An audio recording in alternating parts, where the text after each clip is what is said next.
پاکستان کے مستقبل کے بارے میں کہہ رہے ہیں غزوہ ہند کا بھی کوئی تذکرہ ملتا ہے. دیکھیں غزوہ ہند کے بارے میں حدیث ہے کہ نبی صلی اللہ علیہ وسلم نے فرمایا اصابتان من امتی احرزہم اللہ من النار, میری امت کے دو گروہ ایسے ہیں جن کو اللہ جہنم کی آگ سے بچائے گا. عصابۃ تغزو الہند وعصابۃ تکون مع عیسی ابن مریم, ایک وہ جماعت جو ہندوستان پہ حملہ کرے گی اور ایک وہ جماعت جو حضرت عیسیٰ کے ساتھ مل کے لڑائی کرے گی. اس سے بھی پتہ چلتا ہے حضرت عیسیٰ نے آنا ہے, اور غامدی صاحب جو کہتے ہیں کہ نہیں آنا, ان کا نظریہ غلط ہے. ٹھیک ہے.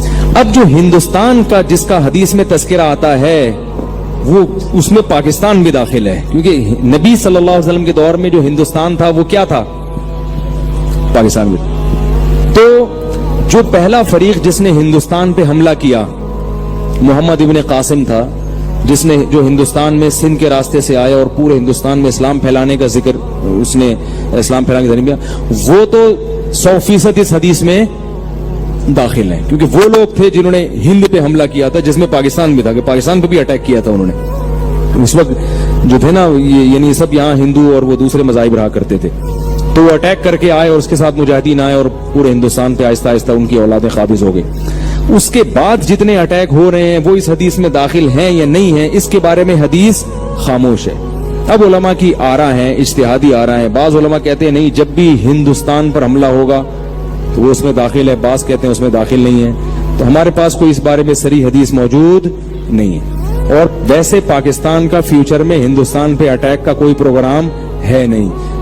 اب یہ وہ دور نہیں ہے کہ ملک پر اتنے آرام سے اٹیک کر لیں.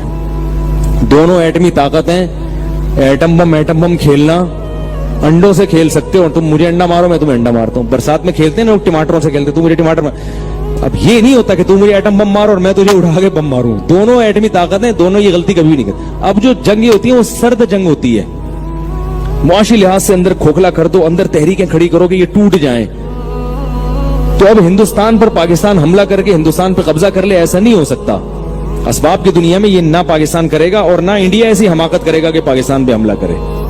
اب یہ ہو رہا ہے کہ ایک دوسرے کی جڑیں کھوکھلے کرنے میں. اگر انڈیا میں عقل ہوئی تو وہ پاکستان سے بنا کے رکھے گا کہ دوستی کر لو ان سے, جھک جاؤ ان کے سامنے. لیکن ان کے سیاسی حکمرانوں میں بصیرت نہیں ہے, اور جو متعصب ہندو ہیں نا ان میں بصیرت نہیں, وہ مروا رہے ہیں اپنی قوم کو, پٹوا رہے ہیں. وہ عام ہندوؤں کا بھی جنازہ نکال رہے ہیں اور مسلمانوں کو بھی مروانے کی کوشش کر رہے ہیں, پورا ہندوستان کو. تو اب پاکستان اور ہندوستان کی جو جنگ ہوگی اگر ہوئی تو اس پر ہوگی کہ کون کس ملک کو توڑنے میں کامیاب. پاکستان تو انشاءاللہ ٹوٹنے کی, کیونکہ جتنی بڑی بڑی کوششیں ہونی تھی ہو گئی ہیں. آپ کو پتا ہے ایک دفعہ ہمارے جو جنرل, ابھی کیا نام ہے یار, جنرل راحیل جو ہے نا, جب یہ سعودی عرب گیا تو سعودی عرب کے بادشاہ نے کہا یار ہمارے ملک میں اتنے فساد ہو رہے ہیں, یعنی ادھر سے ایک میزائل وہاں سے آ رہا ہے, ایک ادھر سے یوں آ رہا ہے میزائل, اور یہ ہو رہا ہے, آپ پریشان ہیں.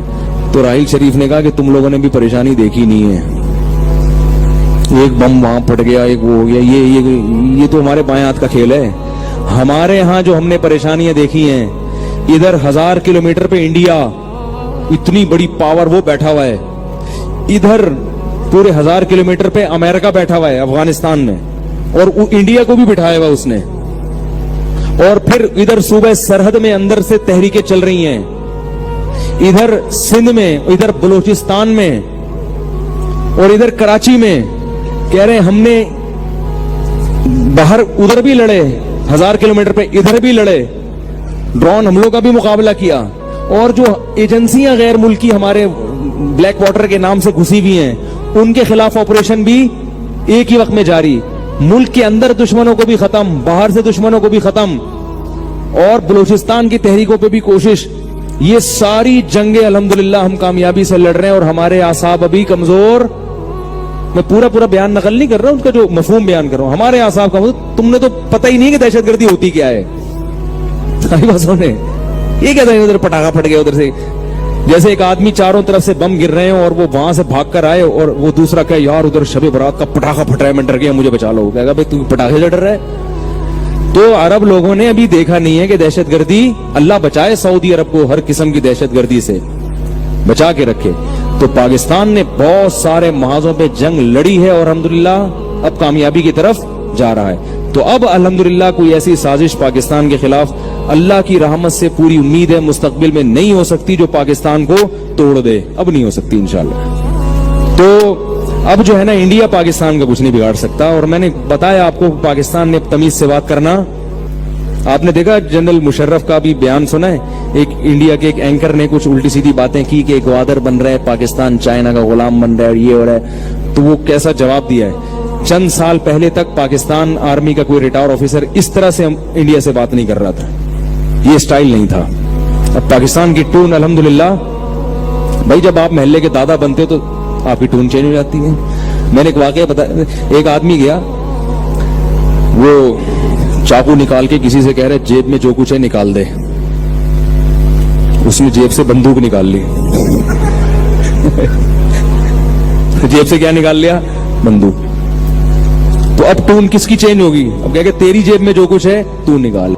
تو ابھی تک انڈیا پاکستان کو اس طرح کی باتیں کر رہا تھا. پاکستان بیچارہ تھوڑا سا سہما, کیونکہ پاکستان کے اپنے مسائل تھے, ادھر افغانستان میں مسائل, ادھر اندرونی مسائل, ہر طرف سے اندر خفیہ ایجنسیاں گھسی ہوئی ہیں, تو پاکستان تھوڑا گھبرا رہا تھا.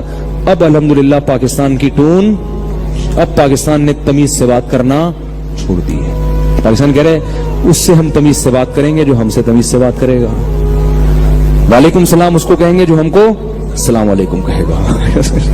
یہ الحمدللہ ایک حقائق ہیں. تو بہت ساری نا امیدی کی باتوں میں امید کی باتیں بھی الحمدللہ بہت ساری.